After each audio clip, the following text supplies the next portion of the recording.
Remember back to those good old days when we were approximating antiderivatives by using Euler's method? I maybe started with some function, little f, and I wanted to numerically approximate a function big F whose derivative was little f. And maybe I know big F's value at 0 is exactly 0, and I want to numerically approximate big F for values away from 0. And then we did repeated linear approximation. Well, I picked some tiny h, and then I approximated big F of h. Well, what do I know about big F? Big F's derivative is little f. So my approximation for big F at h is the value of big F at 0 plus h times the derivative of big F at 0. Well, what is this? The value of big F at 0 is exactly equal to 0.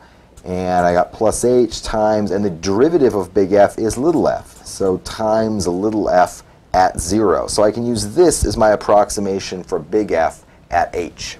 And then I did it again. So I want to approximate big F at 2h. Well, that's big F at h, approximately. I mean, I'm writing equals, but I really mean approximately. Big F of h plus h times the derivative of big F at h.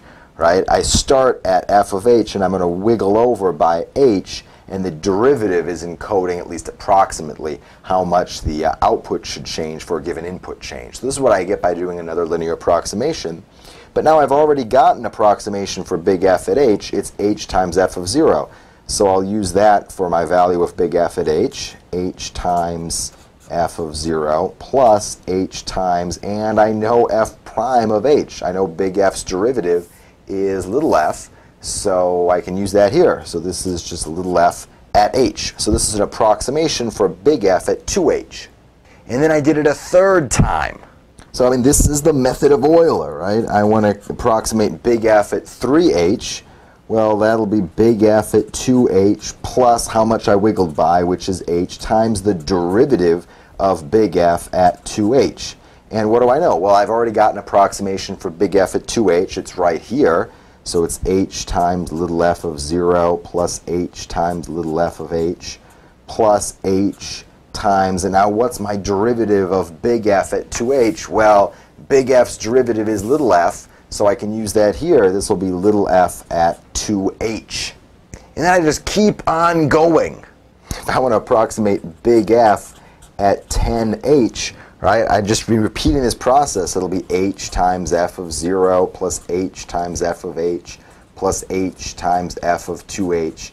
And it'll keep on going until I get to h times f of 9h. Now, what does that look like? This looks like a Riemann sum, right? And I would want to choose h to be very small. So really, if I wanted to approximate big F of x using the method of Euler, I'd be using smaller and smaller values of h and calculate it like this. And what would I be calculating? I'd just be calculating the integral from 0 to x of my function, right, of little f of t dt. And what do I know about accumulation functions? Well, I know that the derivative of the accumulation function, right, is the original function. And that's exactly what I want, right? I mean, this is saying that the derivative of big F is little f. So Euler's method amounts to calculating a Riemann sum. And a Riemann sum approximates an integral, right? The accumulation function. And the accumulation function is an antiderivative. It all makes sense, right? All of these things that appear different are really the same thing. Euler's method then gives another perspective on why the fundamental theorem of calculus should be true.